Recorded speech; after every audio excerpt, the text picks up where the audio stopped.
Matthew Oliver here, and what you're getting ready to watch is this part 2 of an undercover video with this Casey Tinnin and the Landing Spot in Loomis, California. The Landing Spot, a defunct church, and Casey, this perverted predator pastor that's been invading our school campuses, 10 school campuses, and been manipulating our children and feeding them a whole bunch of junk.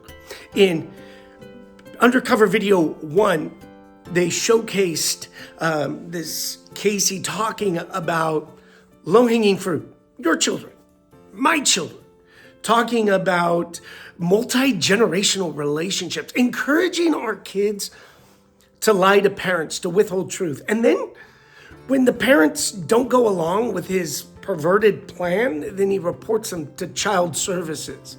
And he's on school campuses, not with proper background checks, not with, he's not a licensed therapist.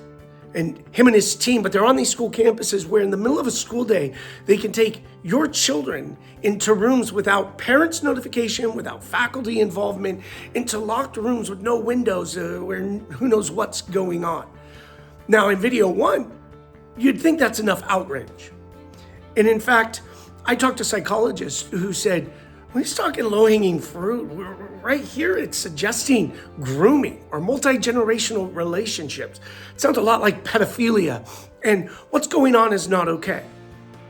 But the hope was there would be enough outrage by parents, by community members, that this would never happen. In fact, a lot of our school boards, they removed them immediately off the school campuses. But what's happening is there's a group that's doubling down to try to get them back on our school campuses, and this Casey Tinnin back influencing and manipulating the minds of our children. Now, I had nothing to do with this video, nothing to do with the recording or the interview. What I do have something to do with it is making sure that it sees the light of day. Because in this second video, it's all the stuff that he wants to make sure the kids are lying to their parents about. Now, I know, for some of us, you're gonna watch it and a lot of you are gonna be disgusted. You're going to be outraged. You're going to be grossed out. It's highly inappropriate, not just for someone to be talking about, but for a so-called pastor to be talking about. And not just talking about it, but talking about it to children.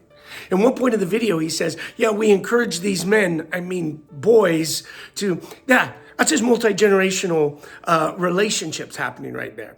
He doesn't look at some of these boys who are boys, your children, as boys. He's thinking that they're like men, grown guys who can have maybe an adult conversation like this. But these are with children. And this is without your approval. I absolutely believe that there is an importance for parents to talk to their children about sex education. But the key word there is parents. Talk to their children about sex education and what is going on. This isn't a teacher. This isn't a therapist. This is a guy who's preying on our kids, talking to them about things he has no right talking to them about. And they were hoping that this video wouldn't come out. And to be honest, I was hoping this video wouldn't come out either, because I was hoping video 1 would do it and be enough, but it wasn't. So now what we have to do is show video 2 to make sure you as parents never allow this to happen again. And the goal isn't just watch this video and be grossed out and disgusted by a pervy guy who's claiming to be a pastor and what he's doing with your children on campus. The point is to be motivated, to stand united. We can make a difference. Go to school board meetings. Speak up. Hold your electeds accountable.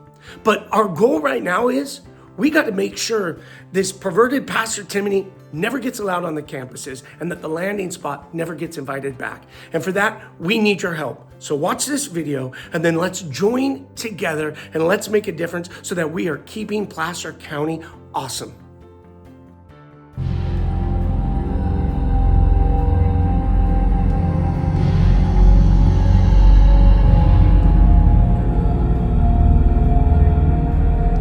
A lot of the churches were doing these like true love waits, don't watch pornography, blah blah blah, and you would be in these like accountability groups. And when those breakout sessions would happen, where men were being told, or boys were being told, don't masturbate, blah blah blah, women were being told your sexual desires are inappropriate, your body is to wait for your husband So they're shamed out of experimenting at all. How do And you handle that with your kids? what do you mean? Like the children at the landing spot for I'm sex? like, no, you need to. You need to. Like, that's the whole point, right? It's like agency of your body, dignity of your own voice. Like, know what feels good. Know what feels good. Know what feels good.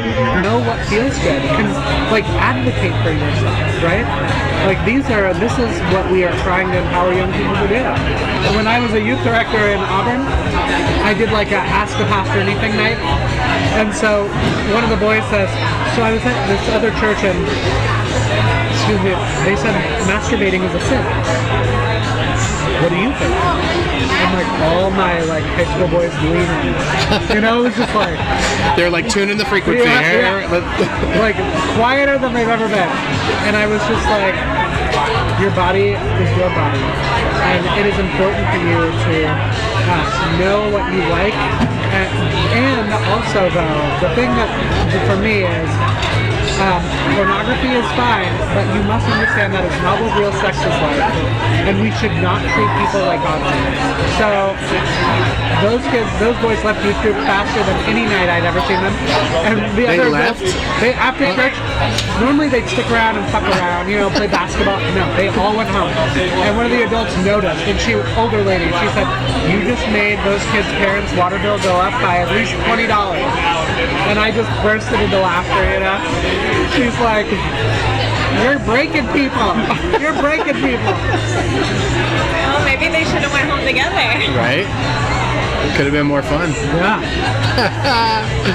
Oh man, this is awesome. And you know, you mentioned something. The whole I keep going back to just hand them a pamphlet about celibacy. It's like, okay, this is, you know, it almost reminds me of like the old school drug things. Well, just don't do them. It's like, okay, kids are gonna have sex. They're gonna do it. And right? what is the option? Right. Like you are, when I see pastors in the community, I'm known as like the liberal heretic. Like the people know me now. I will wear that badge every day. I'm going to keep telling the truth. And the fact is, when you say that your kid should remain celibate, when you pretend as if their sex life does not exist, all you're doing is putting them in danger. Their lives are in danger. So thank you for watching this video clip. Now the goal is like it, share it, make sure that this Casey Tinnin becomes famous for this horrible acts and statements that he has made, and so that this never gets allowed to happen again. We don't just want to be outraged. What we want to do is take action, good legal action, like going to school board meetings, voting in the right people into our community, encouraging our school board members, encouraging our electives. One of the things people want to do is make this an us against them. This is an LGBTQ against the world, and it's not. This isn't us against them. This is about right versus wrong, good versus evil. And the only way for evil to succeed is if good people do nothing. We must do something. We must stand united, and we must make sure that they know this is not allowed. This Casey Tinnin has had an opportunity to bring clarification, to take ownership of his statements. He has done a public statement where he doesn't apologize, where he doesn't bring clarification to low-hanging fruit, to multi-generational relationships with encouraging your children to lie. Instead, he plays the victim. Well, there is a victim here. The victim is your children, and the victim is future generations. And we are what stands in the way. So let's stand together united, and let's make a difference so that we can keep Placer County and future generations safe.